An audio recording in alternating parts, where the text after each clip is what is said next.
Michaela Cavanaugh has served as a Nebraska state senator since 2019, representing parts of Omaha. Recently, she made news by proclaiming, if this legislature collectively decides that legislating hate against children is our priority, then I'm going to make it painful, painful for everyone. Because if you want to inflict pain upon our children, I'm going to inflict pain upon this body.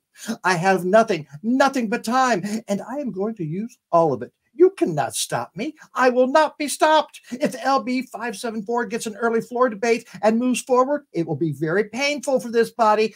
And if people are like, is she threatening us? Let me be clear. Yes, I'm threatening you. Whoa, let's bring in Michaela and find out what she's talking about. Michaela, come on in. Hi. You look so nice. I am nice.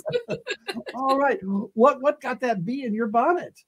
Well, I serve on the Health and Human Services Committee, and we, the night before, voted. I did not vote. The committee voted to advance LB 574, which is a bill that bans gender-affirming care for trans youth.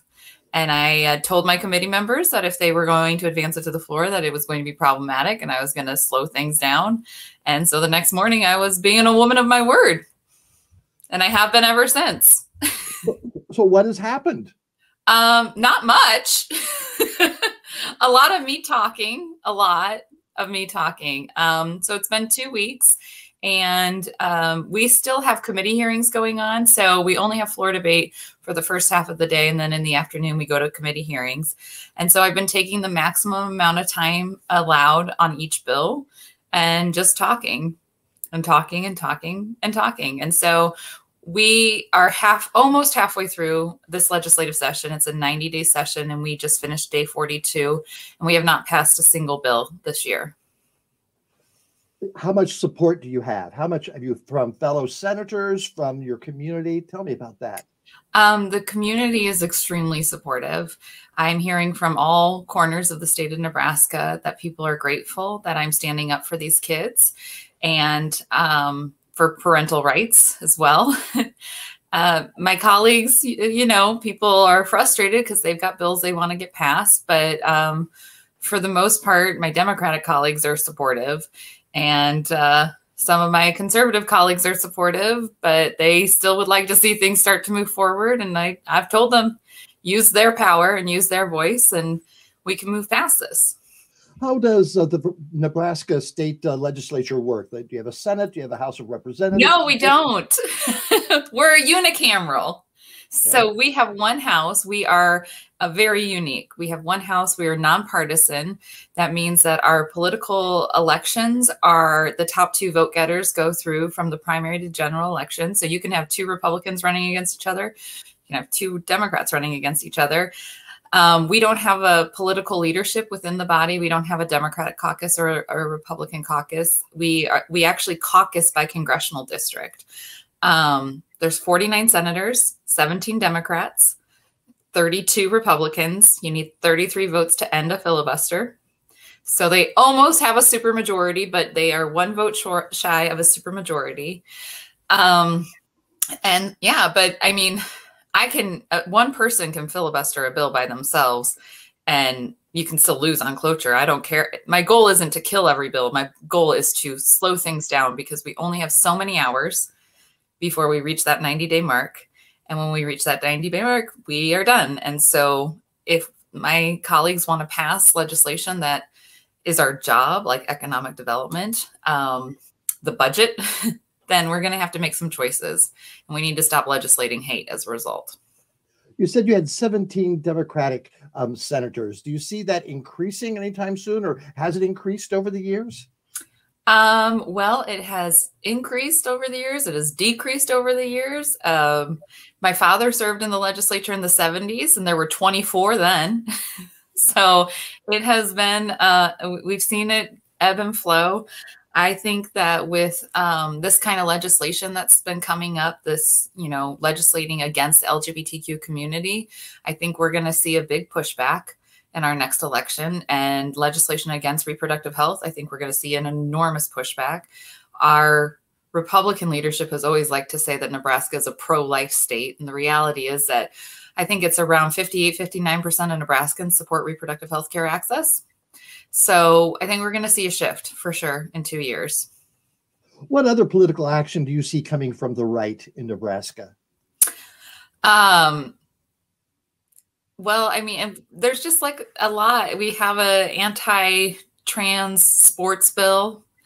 And then, you know, this particular bill, the gender-affirming care bill, is taking away parental rights and medical decisions. And then we have other bills that are trying to expand, according to them, parental rights and education by having much more oversight in what books are in our public school libraries and things like that.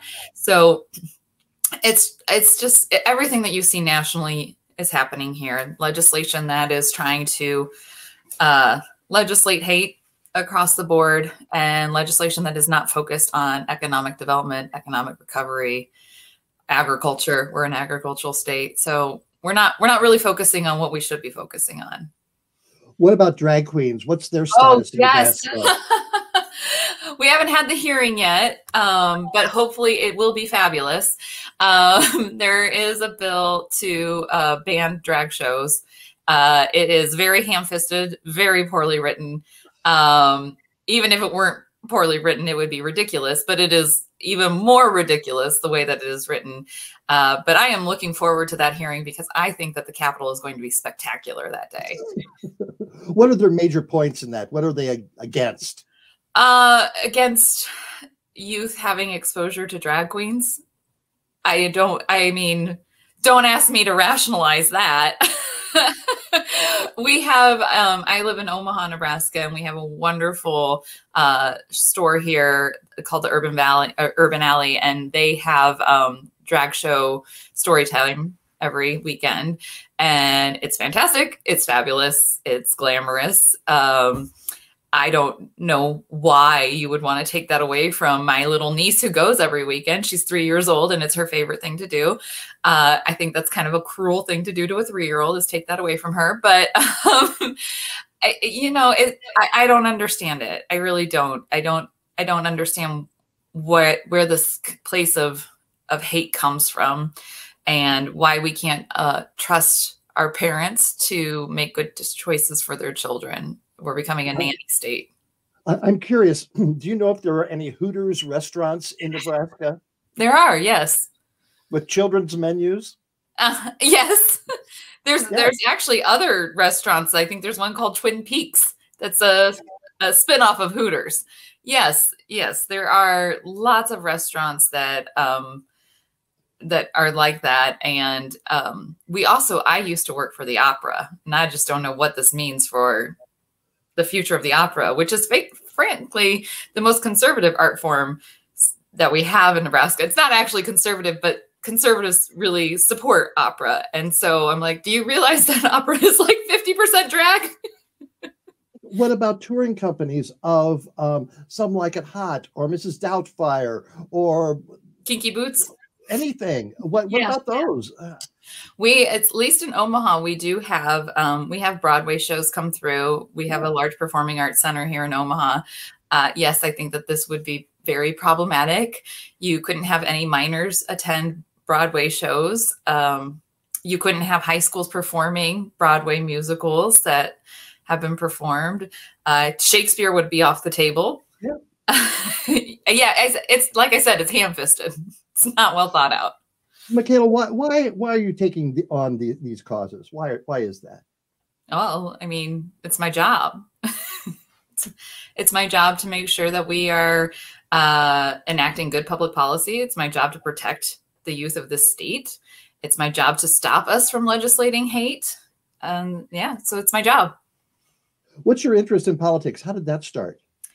Well, I grew up in politics. My dad was in the legislature, and then he actually served in Congress. And I've worked in politics for most of my adult life, but I also worked in nonprofit and philanthropy. I worked at the opera for several years. I also worked at a convent.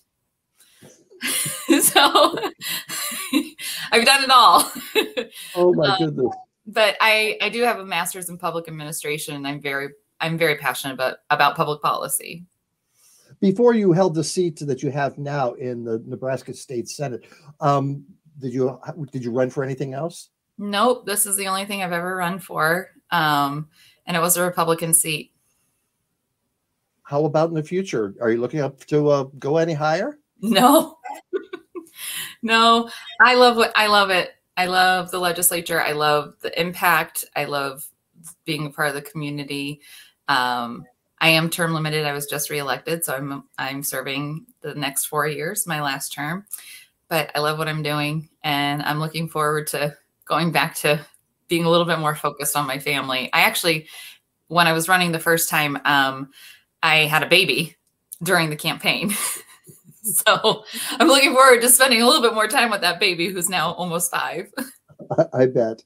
Well, take them to the Drag Queen Story Hour. I will. They love it. I don't always get to it, but they love going to it.